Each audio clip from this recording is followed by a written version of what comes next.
Welcome to the Fundraising Elevator, where we're all headed up. This podcast is a production of ElevateNonprofit.com, an online learning platform for fundraising event professionals. We're coming to you today from the studios of the AV department. Please welcome our hosts, Kristen Steele and Samantha Swaim. Hello, welcome to the Fundraising Elevator. We're super excited today to be talking to Ryan Brothers about live streaming, one of our favorite topics. We've seen so much changing in the nonprofit world, and technology is definitely one of them, and live streaming is at the center of it. So welcome, Ryan. Thanks for joining us. Thank you very much for having me. It's so great to have you here. I think I'm going to give you an official bio read. Ready?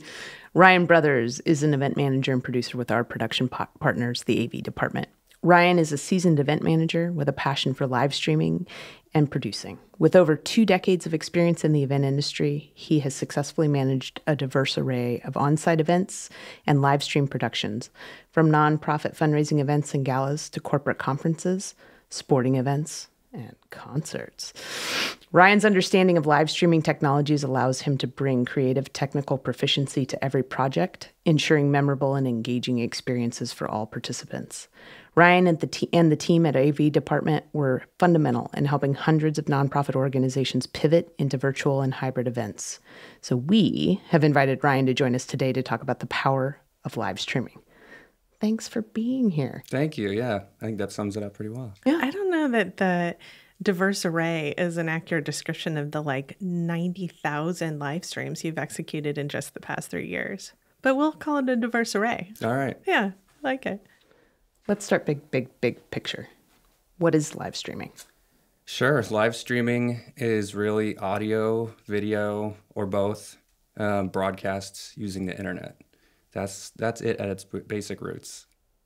What are some practical, everyday ways that people may have already seen live streaming happen in their life? Well, it's certainly everywhere. Nowadays, you have a new influx of sports being live streamed.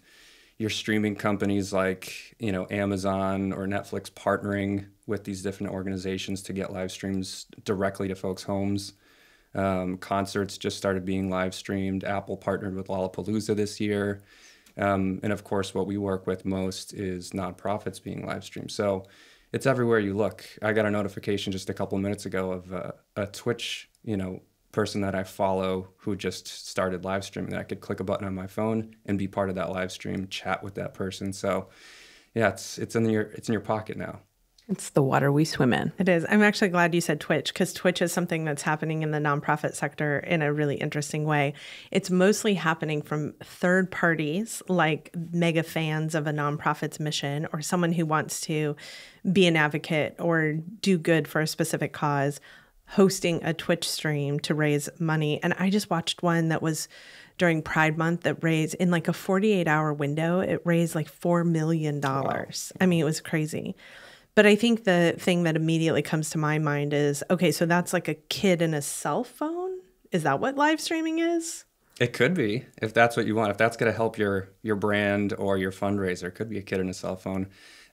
Mostly on Twitch, you have a lot of professionals now that can set up a home studio, much like we're sitting in right now. You can put a green screen behind them. Folks that log in can have their own handle, and it's very interactive on Twitch. So you could do that, certainly. If you want to do a professional live stream to try to maximize your revenue, you definitely want to hire a team to help you, structure that show.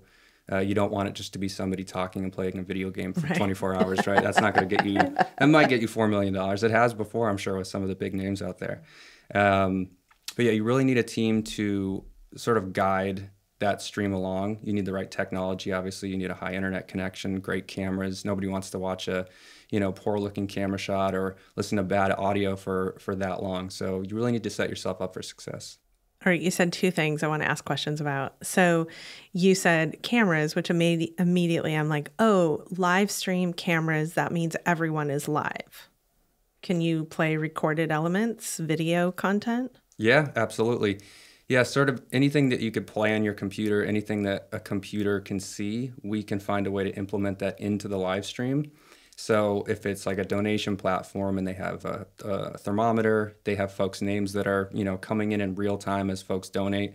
We have ways of implementing that into the stream so that it's interactive for your audience at home. If somebody's donating, they see their name pop up. Well, and then you said Wi-Fi, like strong internet connection, and not really Wi-Fi, I suppose, more of a hard line connection. So is that really the only difference between broadcasting and live streaming, is that you're doing it through the internet versus like through antennas in the air? Yeah, I think like the definition of broadcasting includes live streaming these days. It comes from the days of radio and television and antenna. But live streaming is under that umbrella now because it's so popular. It's definitely its own thing because to technically be a live stream, you need to be pushing something out to the world live and specifically using the internet. So it's interesting to think about like everything from the big studio, high def, beautiful live stream content to like the kid at home with their cell phone on an Instagram live or a TikTok live. It feels like all of a sudden there's a whole new scope of opportunity available. So how are you seeing nonprofits use live streaming in their planning for their work? Like how are they collaborating with you? Yeah, there's a lot of different examples of live streams, especially in the 3 years that we've been doing this, of where we started and where we've come today. My live streaming partner, Andy, who's on the other side of the wall helping out today, he and I Andy. He and I did a live stream last night with a group that sort of combined, what used to be just a Zoom meeting that they would record and put on their YouTube channel. So you're sort of like podcast style, webinar style with everybody in their homes. And they combined that into a fundraiser using a donation platforms. And then they had keynote speakers brought in from other states. So they took all the different things that they've learned over the last 3 years and they sort of put them all together. So, for the audience, they get an opportunity to hear, the opinions or the wisdom of one of their keynote speakers. They also have an opportunity to donate in real time and help, impact that organization. So, we see a lot of groups finding new ways to, based on the data that they've received over the years from doing different types of live streams, different fundraisers, what works well, what do people respond to live versus how many people watch it after. And they sort of get to pick and choose their best segments to construct a really nice show. You brought the audience into the room, and I wanted to kind of riff on that a little bit and think about, for sort of the guest or in fundraising events, sort of that donor, what is enhanced for them with a live stream experience? Sort of when we, some organizations, it's like they have to get approval or get people on board with the idea or what that is. Sort of when we think about it from the donor perspective, what's the advantage there? Well, for the donor, there's groups that are, localized to one city. There's groups that have affiliate organizations. There's groups that just do virtual live streaming. And then, of course, hybrid live streaming, where you can live stream really what's happening in the room at a physical location or, banquet hall. So the donor has options, I think, more than anything. The donor, a lot of the nonprofits we work with want those big donors who come back year after year. They want those folks in person, and those folks usually like being in person a lot of the times. But now they have the option of, if they're out of state, if they're part of the organization in some way and they help out across the other side of the country, it makes more sense sometimes for folks to save that money on the plane ticket and donate that and be able to watch from home. But not only that, if that donor is, affiliated or a board of, part of the board of directors, we can bring that person into that live stream as well, if that were, part of their, part of the construct of their show. So if we have a hybrid event, we can put a monitor or use a projection screen to link up somebody that's part of the organization that can't attend for whatever reason, and now get to hear from them in all the different worlds, in person and in the live stream. You did something really interesting with us. You've done many things interesting with us, but one really recently that I think is kind of the future of where we're going to start to see a lot of hybrid events going, which is that we were able to take an organization that serves a broad, vast expanse of 5 different states, I think, and tie all of those together into one event. And we were able to have speakers in different locations hosting different parts of the same program that everyone was tuning into. So we had a speaker that was here in studio with a small audience, and then we had a speaker that was in a ballroom in front of a gala audience, and they were able to toss it back and forth and be able to talk to each other and host the program live from multiple locations, which I think I first saw that with like the height of the pandemic. We're just beginning to see like groups of 25 or less gather, and the Golden Globes hosted Tina Fey and Amy Poehler on 2 different stages. And they had some fun bits where they tried to like interact with each other virtually. But I came to you all and was thinking, we have all these organizations that have regional representation, statewide, national, international representation. Is there a way that we can do this? And you all proved sort of the proof of concept last week. And I just think we have so many organizations that could benefit from that opportunity to put all of their effort and planning, all of their storytelling effort into one event that ties all of their locations together. Yeah, that was fun. And, you know, that was the brainchild of you all at Swaim Strategy. So we appreciate you pushing us to figure out how to do that. That's something that we've wanted to do for a long time as well. We've done versions of that, but that was certainly, you know, executed really professionally. You know, shout out to the team that's behind the scenes that figured out how to do that, right? Because it is super complicated. You know, the routing and the video work and the encoding that needs to happen for, you know, zero latency, or, you know, the smallest amount of time from when I say something until they hear it in the next state over, right? Because if you watch the Golden Globes show, which I did, a couple of those award shows try different, you know, things like that. Some of the folks that won those awards, there was, you know, 5-6 second delays. So the entire crowd's going crazy and they don't even know they won yet. So yeah, that was the big hurdle that we were, you know, thankful that we were able to overcome, and it worked really well. I love that show. My favorite takeaway from that show, I don't think we've even chatted about this part, was that we were here, my team was in Portland, and we had an in-studio audience. The crowd was the best crowd we've ever had in here. They were cheering really loudly. They were really energetic. We had some great hosts that were getting them riled up and excited to donate at certain parts of the show. Because we had, you know, great audio in the room and microphones, you know, it turned out that the Seattle crew could even hear our audience over there as part of the show, which is something I didn't think of. And so that kind of played off the other crowd. So when folks that were donating in Seattle were recognized here in Portland, you could hear that crowd cheer as well. So it actually felt like we had 2 audiences in 2 different cities all as one, and sort of competing with each other for the most energy. So well, yeah, Kristen, you watched that show. I did. I watched that show from home. So I was working sort of another aspect of it online. And it was the most cohesive show experientially for me that I had been a part of from that vantage point.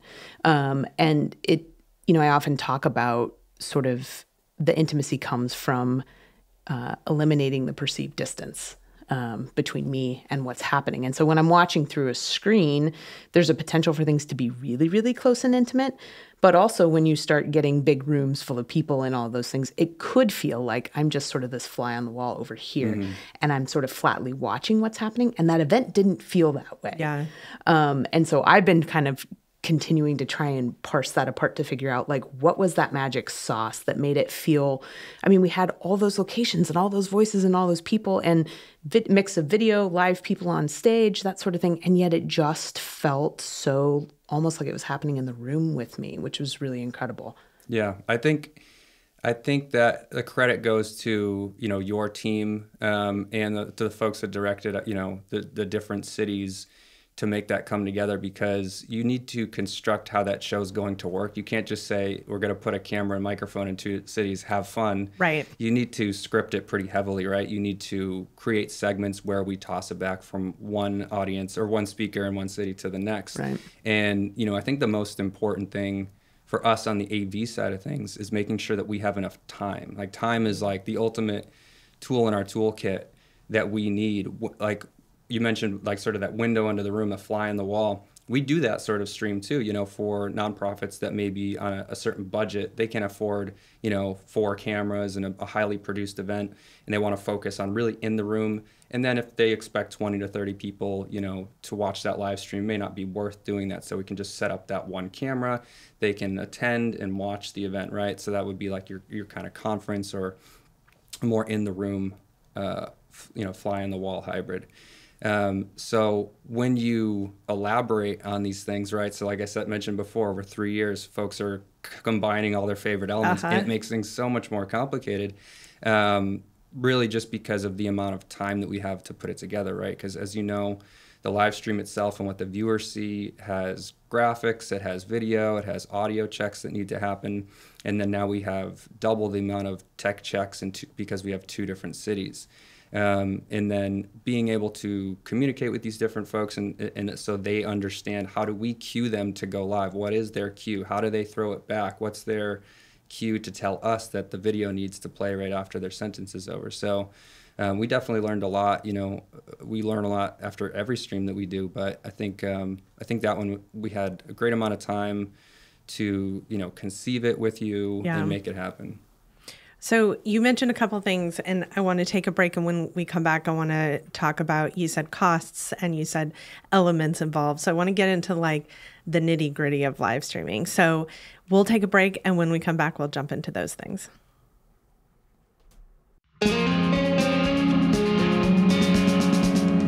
The Fundraising Elevator is recorded at the AV department in Portland, Oregon. For years, they've been our trusted partner, delivering exceptional audio-visual production and videography for nonprofits. In 2020, they transformed into a dynamic live streaming studio, producing more than 900 virtual and hybrid events. Now, we embark on an exciting journey together to bring you this podcast. Seeking the best in live events, video production, and live streaming? We proudly recommend our friends at the AV department. Link in the episode description. All right, welcome back. Let's dive into some of the specifics of live streaming. So, big question first.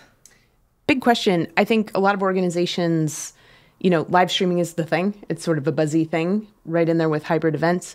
And I think some organizations are even trying to figure out, why would we live stream? Do we need to live stream? What are we missing?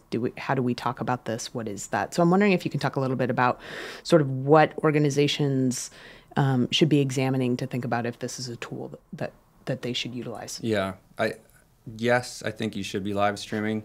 I think at the very least, groups have learned to at least have a camera on site. That's the big thing that has changed, post-COVID, if you will, is that even if they don't want to live stream or don't find the need, it's important to have a camera there to at least record it, for historical purposes, to use that video to post, small snippets on social media, to look back on that event and see what worked and what didn't, how can we improve for next year. Yeah. So I think that's step one. Think about having a camera at the very least at your event. For live streaming, I think it's always worth giving it a shot if you haven't already, because, a lot of groups have gained notoriety through live streaming because they've reached a broader audience. Yeah. Of course, live streaming can be worldwide. You can watch it anywhere you can get, a screen and an internet connection.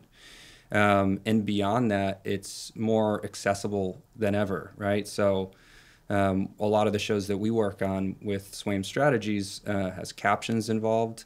You can, create captions that go on the stream video itself, or an optional, embeddable widget on your website or your landing page.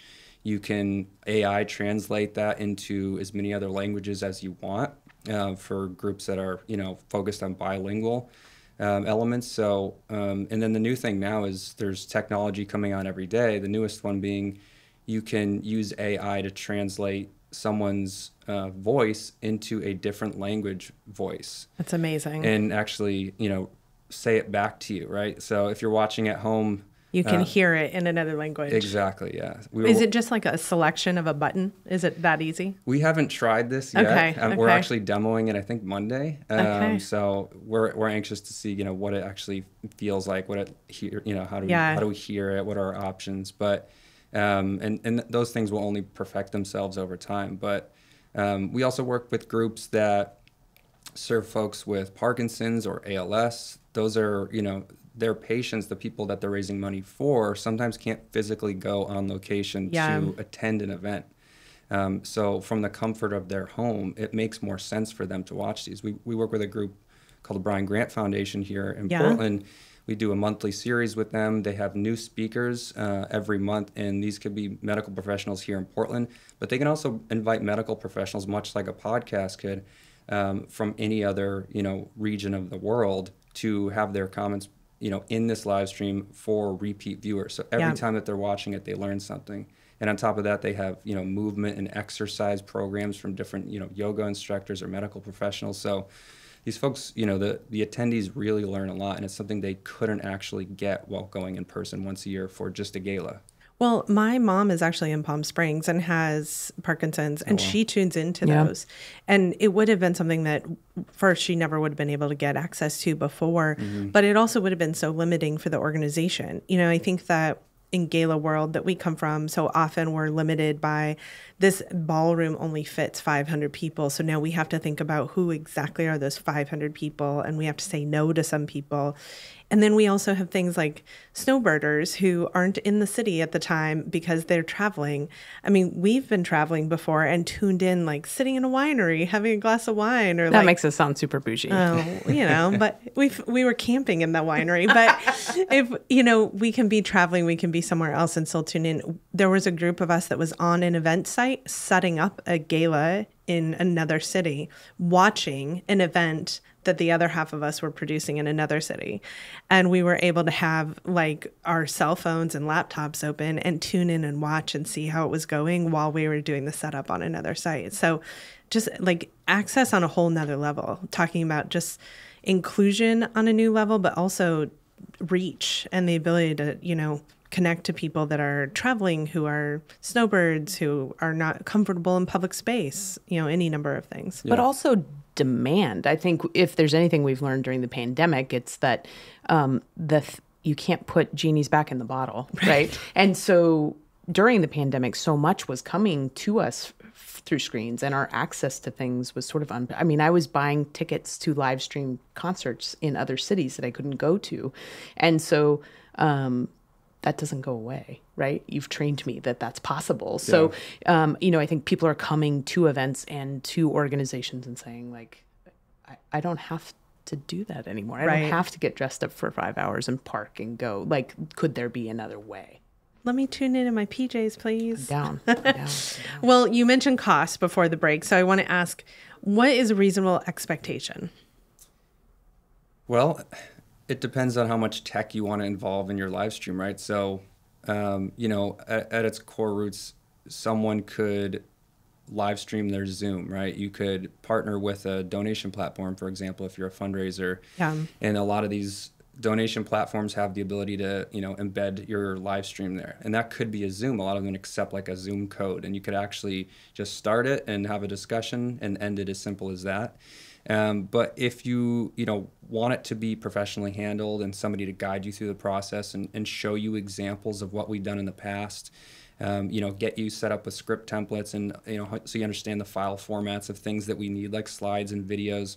We at the AV department, since we started this thing, haven't really changed our pricing because we serve predominantly nonprofit organizations. So we've always been, our live stream cost starts at $3,500 for certain types of live streams. Because I mentioned they are getting more and more complex, and they're bringing in, we've had shows that have had 20 different speakers over 6 hours, right? So the cost can adjust, obviously, and then of course if you add the hybrid element, it's a little different because you need crew to be behind cameras and things like that. So yeah, we try to keep that $3,500 price point for folks. It works really well because for smaller nonprofit organizations, that is a lot cheaper than renting out a ballroom, right? So it can make a lot more sense as a first step, in growing that donor base.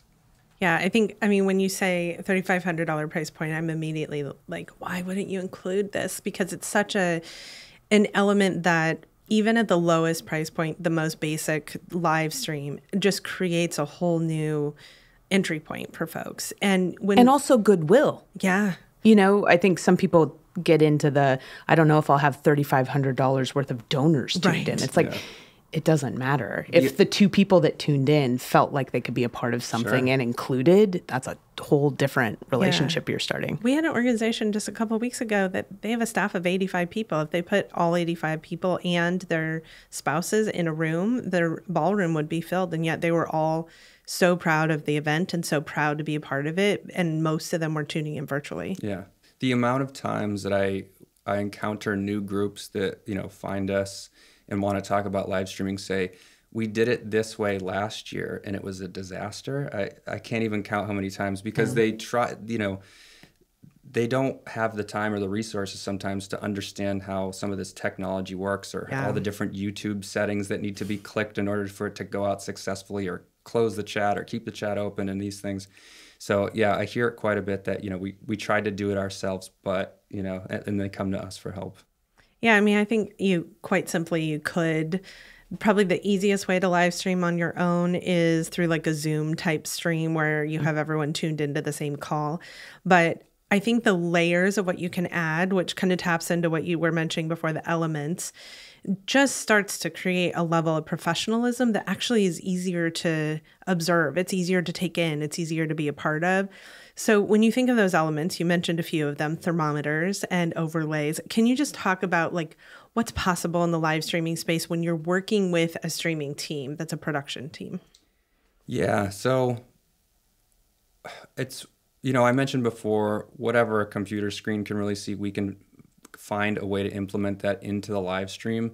I'm actually surprised that we haven't seen more of that, because you have things like polls and gaming that are available, different websites and softwares that became popular during COVID that I think folks are sort of nervous, or it's overwhelming to include all these different elements in a stream, or they're nervous that not enough people will be watching, so not enough people will participate in some of these different things that we can implement. But we can essentially incorporate anything into the stream that makes sense, right? So a lot of folks, when we talk about Zoom and live streaming, some of their preconceived notions are all the viewers in the Zoom with us? No. The Zoom is just for us to, sort of extract your video and audio feed and put it into a nicely, painted picture based on your branding and whatever font that makes sense for this event. But yeah, we try to specify what that live stream looks like for the audience based on everything that they're trying to emote for their audience. The colors, the shapes of the graphic overlays, how many people are talking on screen, how do you want that oriented? Do you want, fun? Do you want confetti? All these different virtual, like sort of, we call them overlays, anything that can overlay on the screen and provide some fun while people are watching at home, more than just sort of hearing the story.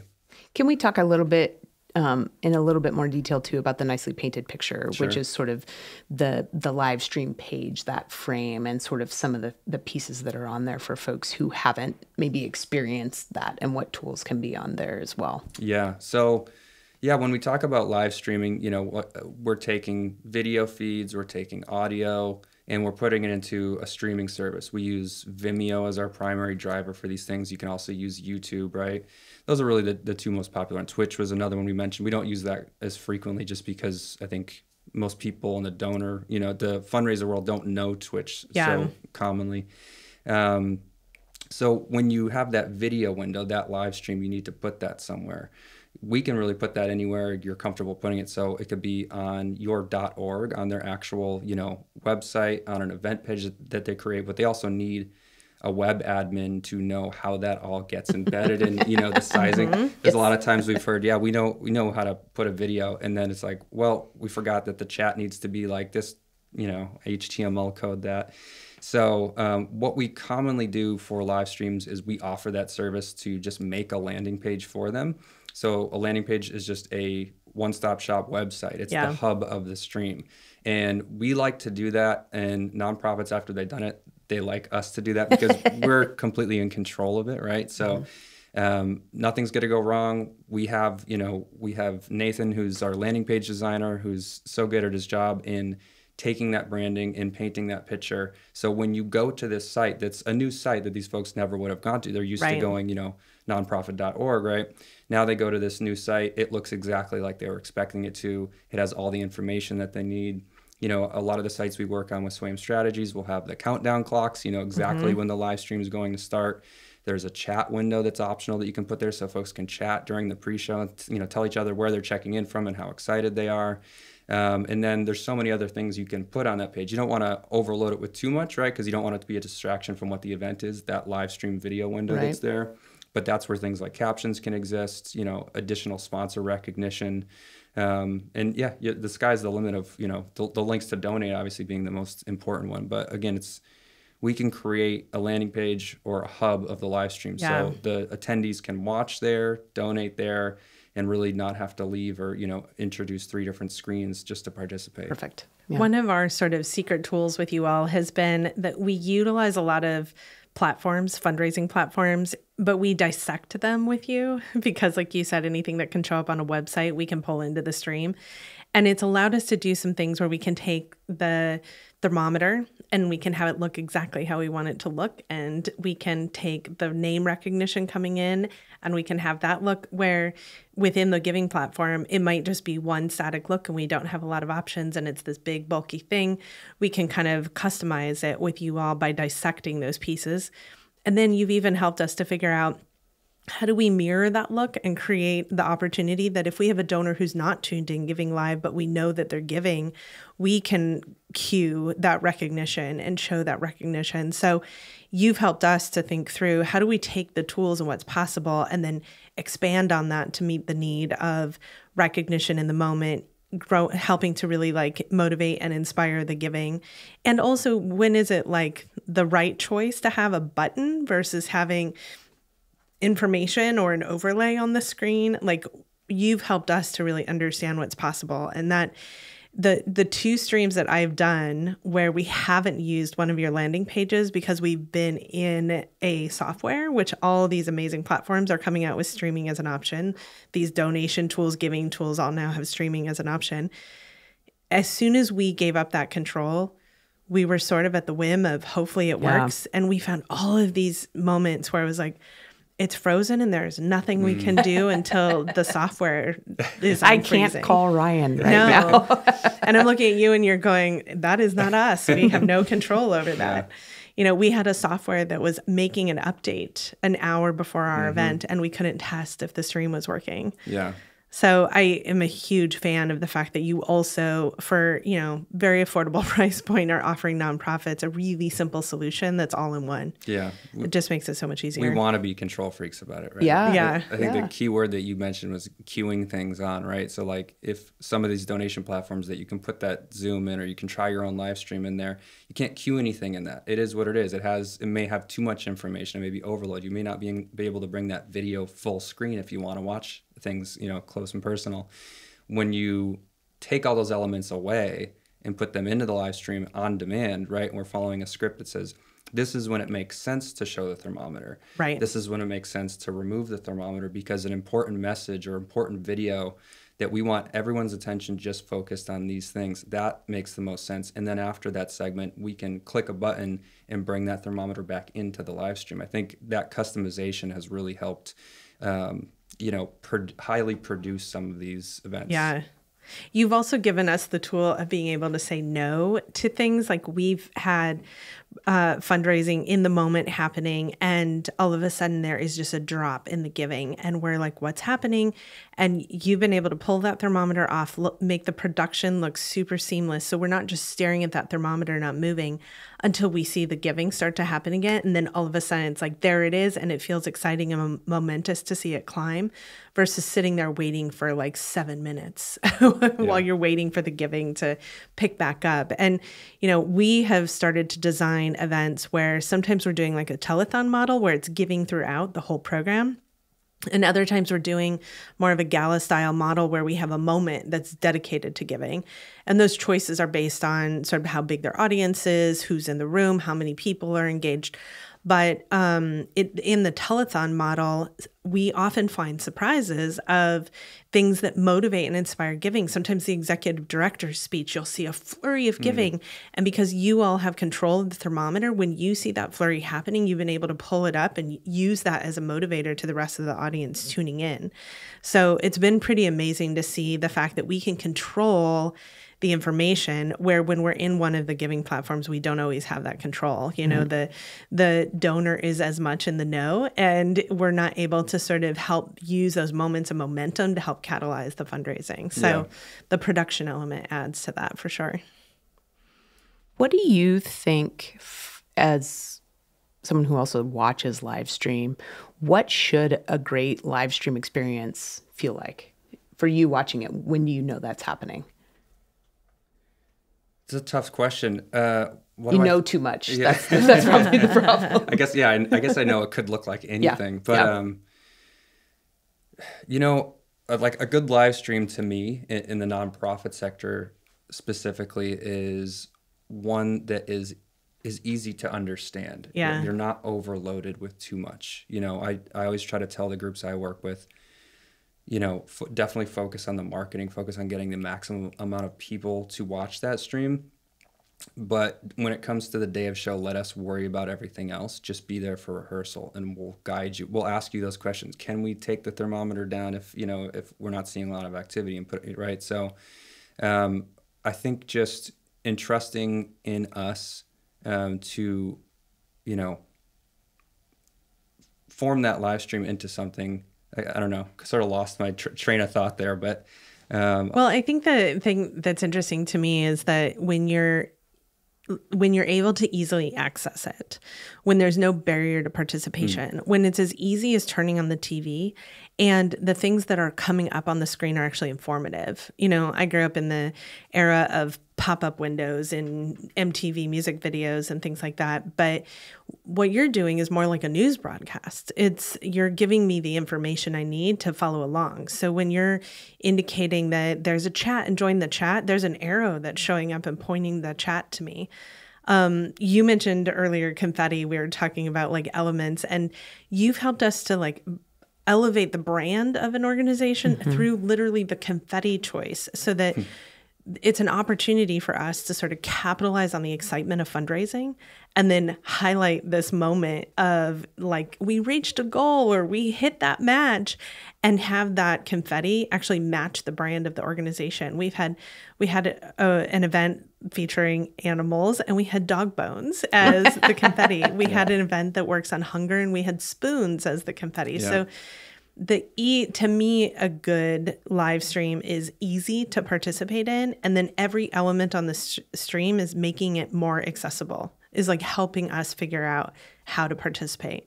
Our number one phone call we used to get from tech support line. I think we've educated audiences enough that they're not doing this. Tech support's quieter now. Mm-hmm. Yeah, but tech support used to get the call all the time. Am I going to be on camera? Really? Yeah. And it was like, they're like, I've taped over my camera. Is that okay? Yeah. Like, totally. That's great. It's totally fine. All right. Well, we're going to come back in just a minute, dive into kind of the last, what an organization needs to do to be able to adopt these things. But we'll be back to talk live streaming with Ryan in just a minute. Loving the fundraising elevator, but wondering how you can talk to Sam and Kristen? Well, now's your chance to do it. Book one-on-one consulting time with Swain Strategies experts Sam, Kristen, and Mary, and get all your event questions answered. Our team has you covered on strategic planning, fundraising strategy, storytelling, data tools, and registration support. Get the tools and the help you need to make the most impact at your fundraising event. Book at elevatenonprofit.com. The link is also in our show notes. All right, Ryan, let's get in the fundraising elevator. We're going to go up to the penthouse. Okay. And talk about a party. So talk to us about a great party or a great event that you were a part of and what made it great. Great party. You know, it's always, I come from a big music background. It's always fun when we have music involved in the live streams. It's one of the more difficult things to do, right? I know, as soon as you said music. With multiple musicians, right? Yeah, we don't even go there. No, it is possible, though, of course. That's becoming more popular. And you saw that during COVID, too, that folks tried to figure out. I watched some, you know, a cool Post Malone video where 4 different famous musicians, right, formed a band to do Nirvana cover songs in 4 different cities. And I was like, how is this even working, right? And we're learning how to do those things. But of course, I wasn't a part of that. But the fun ones for me always have music involved. sort of entertainment, right? So we spoke about Pride Foundation. You know, I consider Poison Waters, who is our host, that's pure entertainment. Yeah. The entire crew is always cracking up the entire time when Poison comes in for a show. So you know, a lot of the elements that we do for nonprofits are, you know, pretty serious events. So, you know, adding some levity to it is fun. Like we talked about confetti or great host, somebody that can crack you up, you know, during the show. A great auctioneer on stage that can really, you know, bring the crowd to life it kind of makes it fun for everybody. So you talked about music, and before we leave the party, I want to ask you specifically, why is music hard? Music is hard because the distance things need to travel, you know, through cables and through the internet and up to satellites and back down. The way that these things are, you know, encoded and sent back and forth.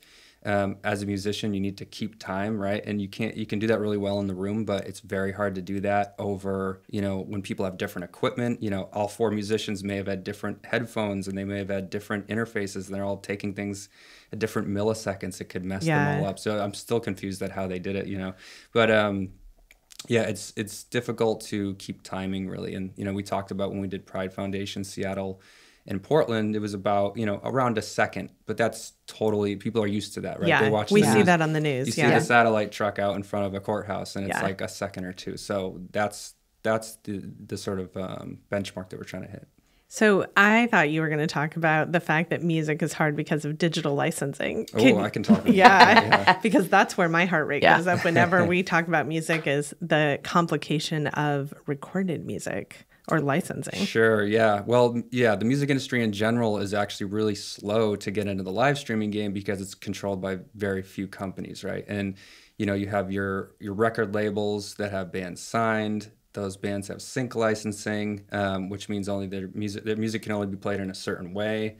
You know, they partner with Spotify, they partner with Pandora, so they get these royalties every time they're played, right? So with the devices that we use to stream, like Vimeo or YouTube, they are beholden to make sure that these artists get paid. So they have bots and algorithms that look for licensed music being played. So, you know, folks will often make a really great video and put a famous artist, you know, whoever you're thinking of. Yeah, we've heard it all. Yeah, and pick any pop artist that you think is going to be great for this video. Yeah, can we get Beyonce to do the intro? Yeah, absolutely not. We can't. No, because we don't want the stream to get shut down. We would love for that to be the case, but we have no sophisticated way yet, and nor do these. It's because of these websites to tell YouTube, we got permission from Beyonce to play this for this nonprofit organization.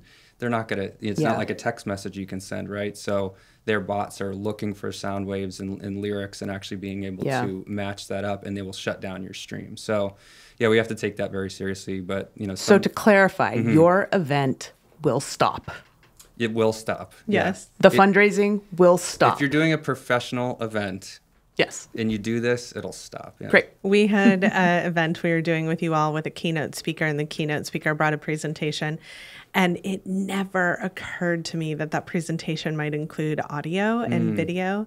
And it was the end of the event, thank goodness. We had finished all of our fundraising. And as he starts to introduce a segment of his presentation, I just go white. And I'm like, oh my God, this is like the color draining from my face as the music is coming on. And I know it's going to stop the stream. And it stopped the stream. But the bot also was paying attention to when it ended, because the second the music ended, the stream came back on. So that is not guaranteed to happen, but it paused the stream instead of like ending it permanently, which I was grateful for. Can I tell another horror story? Yeah, please. We were doing a sporting event, and we went. Oh, that's right. We went live to the two hosts, right? The two commentators, right? And they were in the booth pregame, but what we didn't realize that the mics were picking up the music out on the stadium. field. So some AC/DC was way low volume under their voices, but the bot figured out that that was a licensed piece of music. Yeah. And thankfully the whole stream went out okay, but once it was over, it decided to wait after the 3-hour game to lock their entire YouTube account, which had sporting events from lots of teams. So that's a horror story. Yeah. Yeah. Well, I think so for us jumping in the fundraising elevator, we like to go to the penthouse and talk about the party, but we also like to go down to the boiler room and talk about how it all works. So what are the tools or the resources that you're using when you're live streaming? How are you, like, what are the components that you're bringing to the table? Yeah, I think ultimately it's video production software is what we use the most. So like I mentioned before with Zoom, we can use Zoom as a tool. We can put the live stream in there as what you would call like a reference monitor, so that if you have 5 people in that Zoom and then one of those folks appears in a designed window, we'll tell them that means you're live. That's your confidence monitor to remind you that's when you're Right. live. It also helps people, if there's a webinar style conversation, know that when we take a different shot and somebody answering a question, those other folks are not live, so they can fix their hair, take a drink of water, things like that until they're put back on the screen. So we use a lot of video production software. That's what raises the bar of what we're doing, right? That's what's going to get those graphic overlays, the fun confetti, the thermometers, and anything else you can think of in the stream. I think the most important tool that I'll reiterate is just lots of time.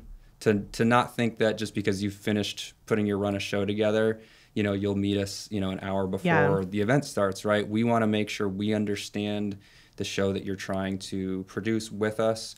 We want you to know how all these cues are going to take place. How are you going to know when you're live other than just seeing yourself in a window, right? We don't want you looking around. We want you to be able to look at the screen, make it look like you're reading a script if you can't look directly into the camera and things like that. So just give us a lot of time as your organization hopefully grows, so too will the dynamics of your live streaming, and that's just going to mean more and more time that we'll want with you for rehearsal. And in some cases, we'll set up in spaces the day before, and we'll get everybody there and do the entire show, once through cue to cue, and then everybody will feel a lot more comfortable on day of show. Well, you're streaming often to 2 locations, Vimeo and YouTube, and we have on multiple occasions leverage that as our solution should one of those not be working. So having things streamed to multiple locations, I think also is kind of a tool that you all have in your toolbox, is that you're simulcasting. Yeah. And that way, if we have any issue that's happening outside of our control but is YouTube based, we know that we have it also on Vimeo or vice versa. Yeah, always have backups for sure. Yeah. And just like that sporting event that got locked, we always record a backup onto the computer we're streaming from. So we have a version that's recorded. We can do versions that have captions and don't have captions simultaneously if you want to post different versions in other places. So yeah, just like YouTube and Vimeo, we have backups of everything. Yeah, we just had, before we came to this podcast conversation, we just had the router box ripped out of our office by accident by our neighbor who ripped our internet router out. And we all were in the middle of Zoom calls and meetings, and they all just went down. And I thought to myself, well, if this was a live stream, the stream would go down for a moment, but we would have a recording. And by the time the event was over, the backup recording would be up and visible, which I do think is one of the most brilliant things you all do. Is the second the feed is over, it's on-demand viewing. Yeah. So if someone's tuning in late, got the wrong time, we see tons of viewership happen after the event. I always say it kind of has like a tail. We see it like taper off over a couple of days, but lots of views that come afterwards. Yeah, and that's sort of historical record of everything, right? You get a recorded version of what just happened, and a lot of times for the executive directors or the folks that put in a lot of effort to construct these run of shows with you or with us, they don't get a second to enjoy the show or understand. They're in it. They're adding technical support and they're making sure the donations are all going through and that we're doing our jobs right. So usually the 3 things that we send people when the stream is over is a downloadable copy of your stream, so you can download it and have it as part of your records. A transcript of the chat, right? So all those messages and people saying who they were and where they're checking in from, you can sort of enjoy that and see, use that for marketing purposes or putting it to your donations, and then analytics. Exactly. Yeah. Like analytics data. That's my favorite part. Yeah. So that one certainly needs to improve. We get sort of basic analytics with these services. We can't really pull more out of what they give us, but we can at least see what all the way down to the county level of where folks are watching per state.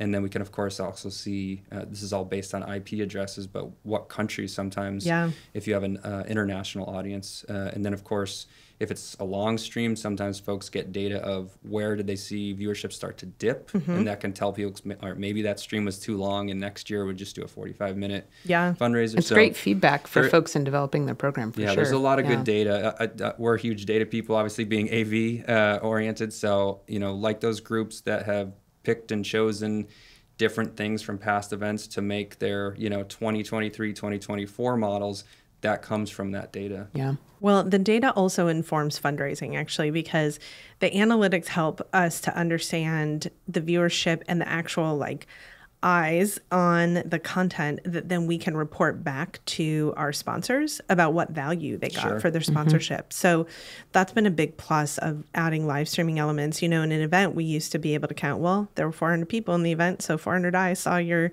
content, your logos, and your support. But now we can go beyond that and see, we had 300 people click on the website. We had, 80 viewers that were tuned in live. We had another 80 that watched after the event. We can give them all of that sort of feedback as a thank you to their sponsorship, which makes the case for them coming back often. And a lot of the times those numbers are showing you less than what's even there, right? When folks are having watch parties. We've seen photos come in, right, of watch parties with 20, sometimes up to 50 people. And it's like that one click is actually 50 people. So it's at the bare minimum of what you're seeing sometimes. Right. I always assume there's at least 2 people in the house watching.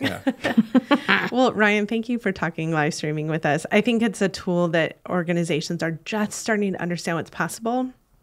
We used it as a solution in the moment of need, and now organizations are building it into their plan. We have a couple of organizations that are doing everything from, instead of monthly member meetings, they converted to monthly Zoom webinars, and now they're doing monthly live streams instead, because the live stream is just such a higher end production quality. We've seen organizations use it as a donor stewardship tool. We're seeing events all broadcast through live streaming. So I think we're going to see more in the live streaming space. I think that it's going to be something that folks start to adopt for a lot of other reasons, not just for their gala event, but for any number of things that they want to get out there. So thank you for sharing a little bit with our audience about what's possible with live streams. Yeah, honored to be here. Thank you. How do folks get a hold of you? Well, because they're all going to want to now. Website is theavdept.com. My email address is ryan.brothers@theavdept.com. Reach out. Yeah, and I'm happy to consult with folks for free and, educate them just like this.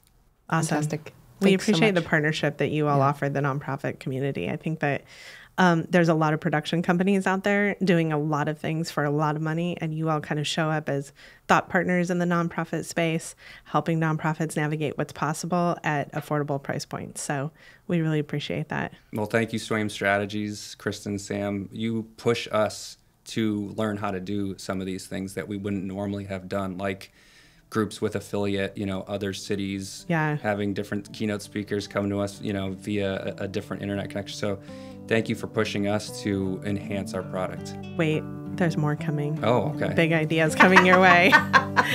The good news. The good news. We appreciate you, and we appreciate your partnership. Thanks for being here. Thank you so much. Thank you, Ryan.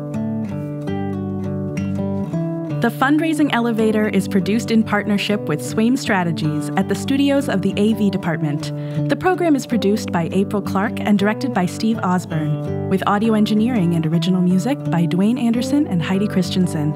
Video production by Chris Peterson, Whitney Gomes, and Nathan Bouquet.